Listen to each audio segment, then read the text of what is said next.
in your community. Okay, good. I see Anita, I see Namoya, Sigrid. So I'd like to introduce you to our guests. Please feel free to send me a message through email if for some reason you're having trouble hearing.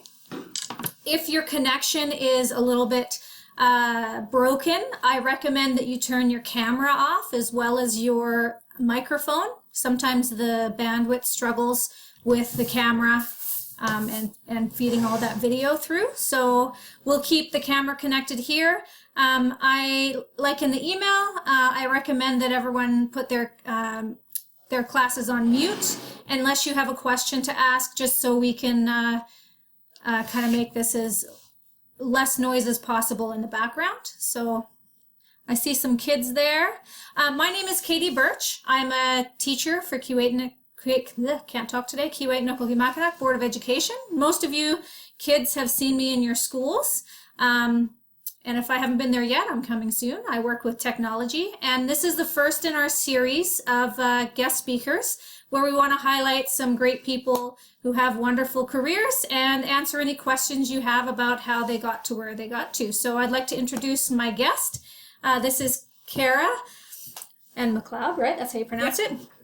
And Kara works for Lac Seul Police. She is, she can share her story. I'm not going to share it. Katie, can you hear me? I can, yes.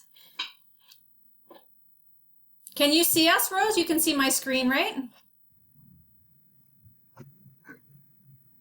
Oh, I guess we're having some technical difficulties, but they'll catch up. So I'm going to introduce Kara. Please feel free to ask questions. She has a slideshow. It's just right down there. Kara, if you want to access it, okay? So they'll be able They'll to see it. Yeah. So Yeah. So they can't see me right now. They see that. They see that. Yeah. Okay. Okay. Actually, we might be able to do this. It's not showing. So Kara will chat, and then she'll flip back and forth from her slideshow as need be. So please. Okay. Hello, everyone. Yeah, like Katie was saying, I work with Lac Seul First Nation. I'm originally from, I grew up on Six Nations Reserve. I'm from Nashing as well. If you have any questions, like she said, feel free to interrupt. Gonna also have a little bit break at the end for questions as well. I'm gonna change this mostly over to my PowerPoint, so you'll be watching that while I talk. I didn't realize the screen was gonna be like this when I made it. So here we go. So, like I said, my name is Kara McLeod. What we're going to talk about today is my schooling. My career is a professional and amateur boxer, and my career is a First Nation constable right now. So like I said, I'm from Six Nations of the Grand River Territory. It's a reserve about 2 hours west of Toronto, and I'm also from Chippewas of Nashing. It's northwest, 3 hours northwest of Toronto. So this is Six Nations. I grew up where I grew up.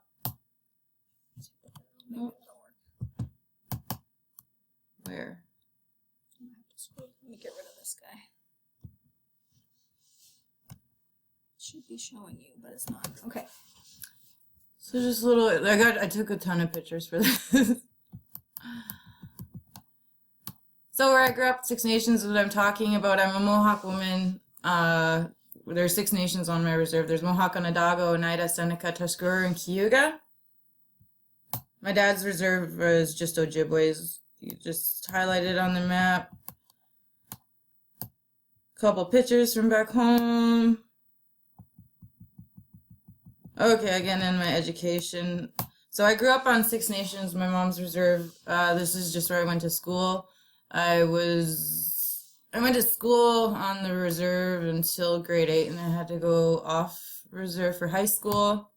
This is where I spent 7 and 8, J.C. Hill. Like I said, I went to high school off the reserve at Brantford Collegiate. Getting into university, when I started university, I didn't really have an idea what I wanted to do. I knew I wanted to be involved in First Nations, helping First Nations communities some way or another, just a really general since I didn't have any specific idea of what I wanted to do.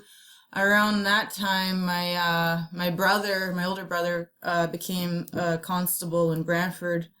I started picking his brain, asking him questions, what he does on a daily, That's okay. what a daily basis for his job, that kind of thing. Still didn't really have an idea, but I kept that in the back of my mind. What was the next one? Let's see if they have any questions. Does anyone have any questions for Kara at this point? Give you guys a minute. About her community or where she grew up on her reserve. Anyone have any questions? You'd have to unmute, remember.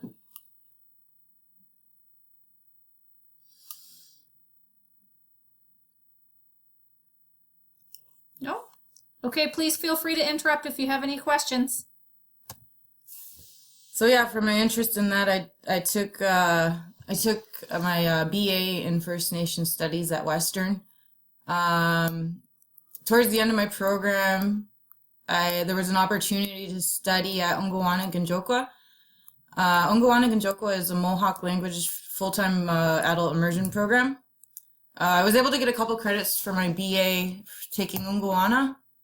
So Ungwana is on Six Nations. It's a Monday through Friday, all-day Mohawk language program. It's very, very strict. They don't allow any English whatsoever in the classroom.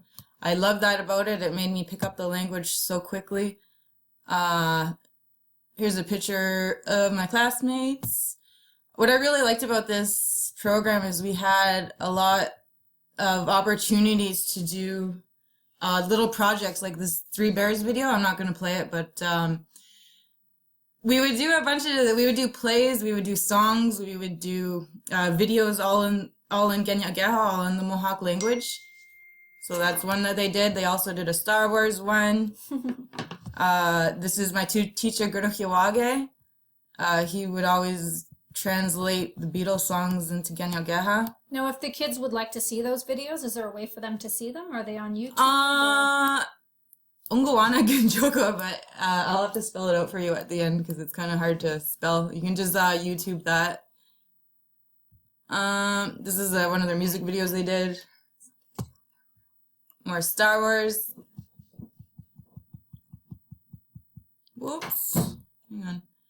So studying at Ungwana was really important to me. Like I said, I really wanted to be involved in the First Nations community, preserving our culture. Less than I think 1% on Six Nations are able to speak fluent Genyageha. I think it's about 10 in other communities like Ganastadage or Ganawage. I'm not sure. So that's why I took that program anyways. When I was still in university, towards the end, I got hired right out of university to Lac Seul First Nation as a police constable. Hang on. They're keeping me on my train of thought. So after I got hired for Lac Seul, I had to go to the Ontario Police College. It was 3 months of training there. We lived at the school for the entire 3 months. It was a lot of lectures, a lot of schooling. That's just an example of one of the lecture halls that we'd be in. So we'd have a bunch of different courses. Like firearms, that was an actual class that we would do weekly or a few times a week. Physical training, like you see in the movies where they got to climb up walls and upstairs and through things. We did that. PVO is police vehicle operations on this picture towards the right. You see those roads? So we would practice high speed pursuits in this little fake community. I like that class. It was pretty fun. And in the bottom right here, these are classrooms, but they're not regular classrooms. They're made to look like a town. They have shops, restaurants, apartments, but it's all fake, right? We would do our scenarios. They would have hired actors. They would have hired paid actors come in, and then they would do our scenarios with us, like our police scenarios, all in those buildings. So that was pretty neat. I like that. So after our 3 months of training at the Ontario Police College, which is in Elmer, Ontario, there was even more training with the OPP. So that was another, I think it was 5 weeks in total with the OPP. Like I said, I'm with Lac Seul First Nation as a constable, but we're an OPP affiliated First Nation. So at the OPP Academy, more lectures, more fitness. What I really liked about the OPP Academy was the tactical training opportunities that we did for high-risk kind of takedowns, like the active shooter situations you hear about in the news. Those were intense. They would do live simulation in those guns. It's almost like paintballs, but you get way harder, kills way more. So finally, after a little over 4 months of training with the police, it was graduation day. So this is me on graduation with my mother. Whoops, hang on. I'm skipping too far ahead. I don't know if you can see that side. Should put your mouse up easier. Yeah.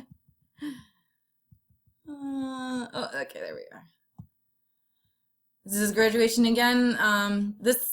The gentleman next to me is the chief of police, Lac Seul First Nation Police, Rick Anjikneb. So he came down all the way from the Great White North for my graduation. So since then, I've been living in Northwestern Ontario. Actually, it's funny, yesterday I just did the math. I've been living up here for 2 years, 4 months, 2 weeks, and today, 2 days. I'm pretty homesick. So getting on to my athletic career in boxing, I went to Brantford Black Eye Boxing Club. I've been involved in boxing since I was 13. I'm almost 27 now, so that's over 13 years. I've been a amateur, professional, and I'm coaching now. So these are my coaches. We'd have different types of coaches. One's for like the skills, one's for cardio, one's for just strength. That's what they are. So I said I'm from Six Nations. Six Nations are Brantford, where I boxed, is 15 minutes away from my home reserve, Six Nations. This is a picture of our up-and-coming Six Nations sensations. 3 of them. They're pretty good developing up-and-comers. Decided to get them a shout-out for this presentation. So while I was still amateur, I traveled all over North America for boxing. One of the ones I did, one of the most sentimental competitions that I was in was the North American Indigenous Games, or NAG. So I was with Team Ontario for boxing. I just loved that. Just so many other First Nations people coming together. This was the opening ceremonies. I love seeing that many together, all for one good goal. So if you're wondering, yes, I brought home gold. So there was many other tournaments. That was just one of the ones I included. It was my favorite as amateur. So getting into my professional career now, I'm going to show you some slides from fights. So I've had over 10 years of actual like fighting experience. I'm just going to pause it because they're not seeing the pictures. I'm just going to share my screen because they're probably in a hangout. Whoa. Sigrid, can you just tell me if you're able to see the slides now? Yeah, we can see it now. Okay, sorry about that. how long ago were you not able to Beginning. see? Since the beginning. It's okay. Okay. Yeah, since the beginning, all we saw was her. Okay. Oh, geez. So we haven't seen any pictures. Oh, I'm sorry. We'll share the slideshow with them after. Okay, Is that after, yeah, okay. So I don't have to go back. Yeah. Sorry about that. So you're able to see this?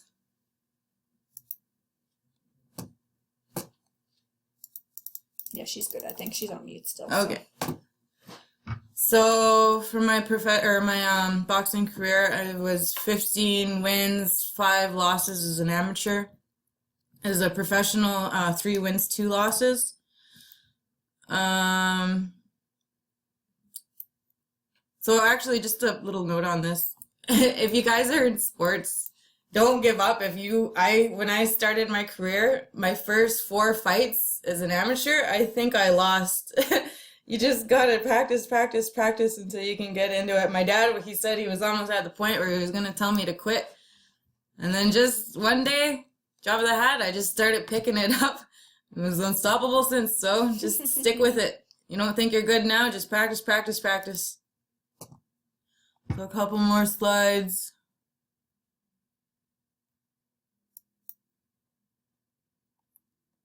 Oops.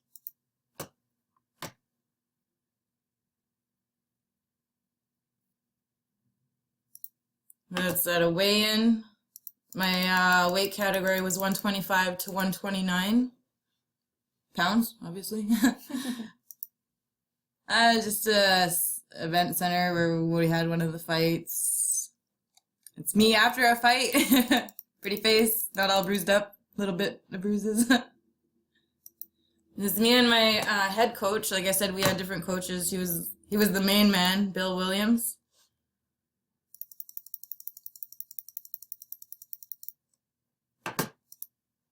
That's my mom and dad. That's after my pro debut, my very first professional fight. And that's my brother, cousins, all there to support me. Okay, getting into now Brantford Black Eye, where I competed for the majority of my life. This is my hometown gym, home away from home.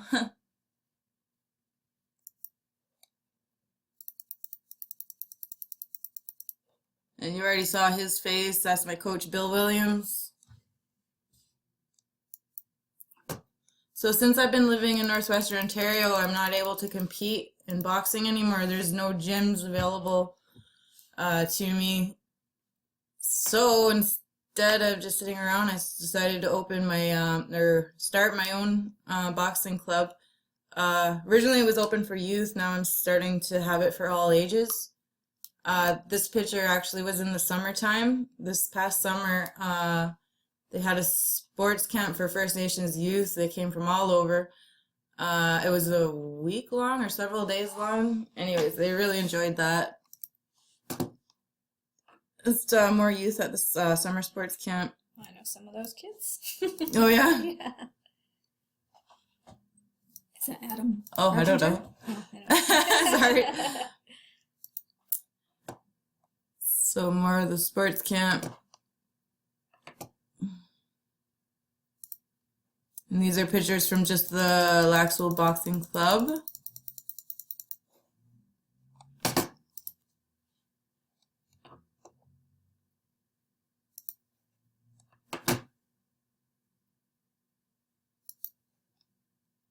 This Katie, I don't know if y'all know Katie, the one that was just talking.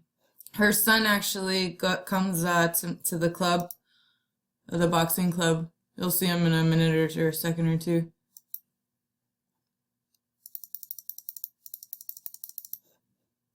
You'll know right away who that is. It's not him. There he is.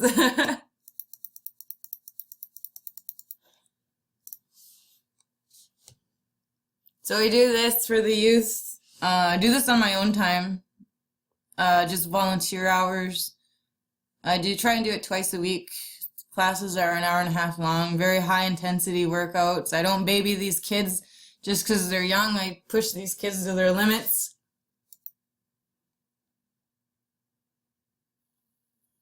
So aside wherever I go, boxing's always been a part of my life. I'm never going to let it go. So wherever I'm living or wherever I happen to be at that moment, I try and reach out to the community, whatever community I'm living in, and get some kind of fitness going. When I lived in my dad's reserve, Nashingming, I started a ladies boxercise program. So it was just women, adults, they came in. I think that was twice a week as well. I had really good feedback with them.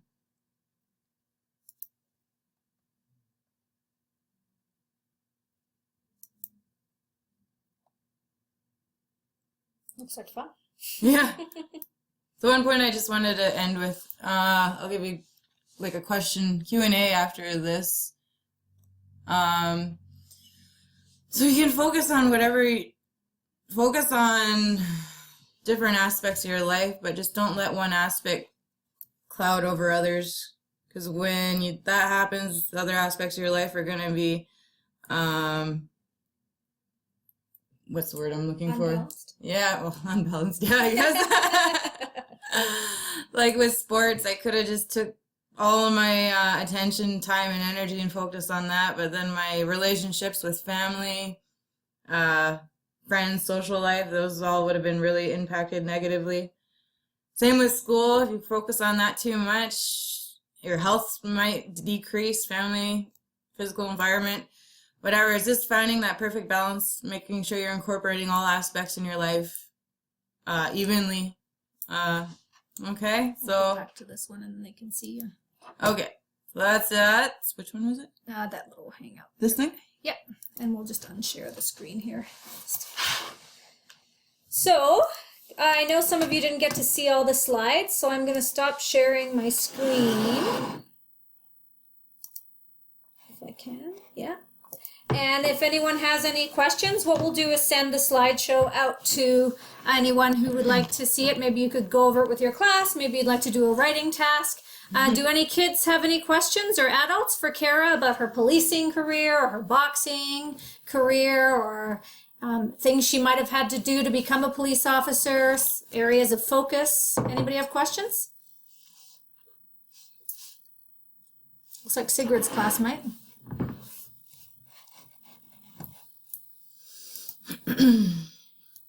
Hello. Hello. My name's Thomas. I'm with the Kuwait Nook Internet Kuwait High Nook School Internet here High in Bearskin School Lake, here in Bearskin Lake, and I'm and actually I'm running my own boxing program up here as well. I don't know if our internet's gonna hold. You sound good right now. Yeah, you sound good. I'm chopping out right now. We can Hold hear on. you fine. Hold on. Yeah. This might work better later on on a phone call or something. Okay. We've been kind of inconsistent this whole telecast, unfortunately. Also, On our end. I On our can end. send you a link. I'll send you the video. Thomas, can you hear me okay? Everything's kind of chopping in and out. I'm gonna. Yeah, the signal's not holding. The signal's not holding. And gone. Yeah, and I just took the camera off. Is that better? Oh, brilliant. Yeah. Oh, brilliant. So go ahead and ask your question. It's just my camera trying to feed through your computer. Thanks. Sure. I guess when it comes to the North American Indigenous Games, I was looking into that. And build a team and send them a few years ago. But They pulled it as a sport then, eh? Wait, what? They pulled it as a sport in Indigenous games? Oh, did they? I don't know. It's part of the games. It's part of the games. Did they really? Yeah. Participation wasn't enough, and they pulled it. So unfortunately, we weren't able to. I wasn't able to plan around it. Oh, that's terrible. I didn't know that.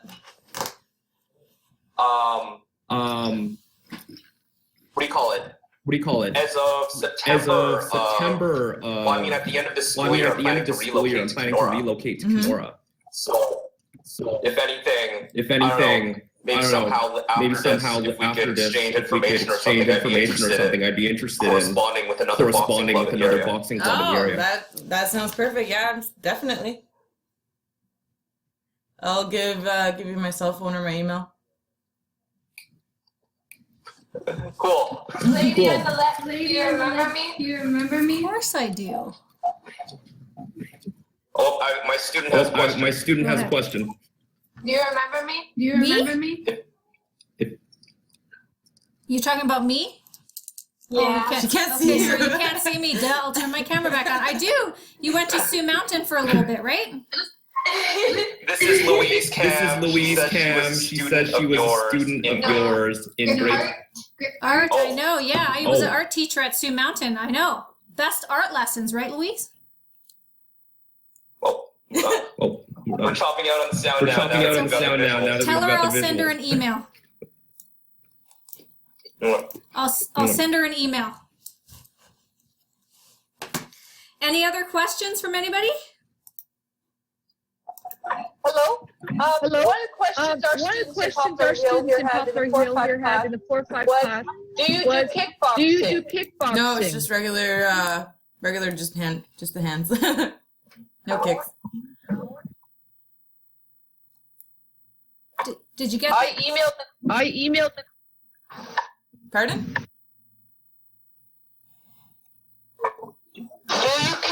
Do you kickbox? As No, well? no, I don't. Just regular boxing. And what student asked, are One you student strong? asked, are you strong? Yes.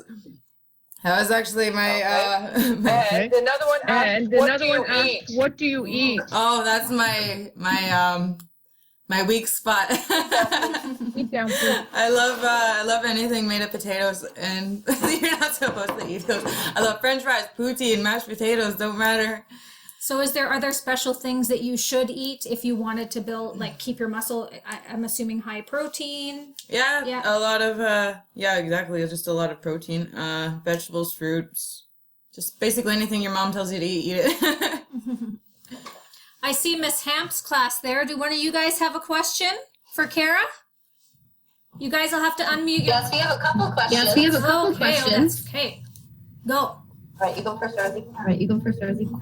How did you get interested in boxing? So, how did you get so interested How did in you get so boxing? interested in okay. boxing? Yeah, my older brother. Then again, too. Actually, seems like I've been following in a shadow for my whole life. He started boxing when I must have been 12 when he started. He was going up to the club regularly. I asked to come along and watch. The head coach noticed me there, like repeatedly, over and over again. And one day he just stopped by and he said, do you want to try this? And I said, yeah. So I was 13 then, and I've been involved in it since. Next question. Anybody else? I hear you have a couple questions over in North Spirit Lake. Yeah, you have another one here. We have another one here. Why did you switch to racing after boxing? Did you catch that one? Yeah, Did you catch that one? Well, I still want to be involved in boxing. I'm planning to move back to one of my home communities after I get enough experience up here. I want to transfer back home as a police constable down in one of those communities, and then I can resume my professional career as a boxer. Those are my plans. It'll just take time. Because you can't compete up here. That's the issue. Yeah, right? yeah. If you could, maybe you Yeah. would stay longer. So it's not that I don't want to still be in boxing. I do. I plan to return. It's just location. Whenever I move home, I'll keep going. Any more questions? Yep. Oh, I got one Coming up. right here. Just one more, if that's Just okay. one more. if Perfect. That's okay. That's good. What motivates you to box? Pardon? So what motivated you to So box? what motivated you to What box? motivated me to box? You could say what motivates still you to box? There's probably many reasons that you box besides just Just your overall health motivates me to stay in shape, be involved in physical activity, especially with the career that I do. At times on the job, you got to get physical whether you want or not. It just, you got to be in shape, Just longevity, keeping fit, keeping healthy, wanna live longer lifespan, I guess. It's not just about boxing, like it's just the whole health aspect of it. Positive effects on your lifespan, your life quality, your quality of life. Also just the satisfaction after a fight, that motivates me. The feeling, it's hard to explain unless you've actually done it. It's like an adrenaline high. You get addicted to that. That motivates me. I can't think of any more offhand. Were you ever scared to have a fight? No, not scared. Get anticipation, excited. Not scared. Not scared. Because you're strong. You think you got Glad you guys. Any other questions from any other areas? Thank you, North Spirit, for your questions and Poplar Hill. I'm calling from Poplar Hill. Can you hear me? Yeah. Can you hear me? Can you hear me? Can you hear me? Yeah. I thought it'd be. It was.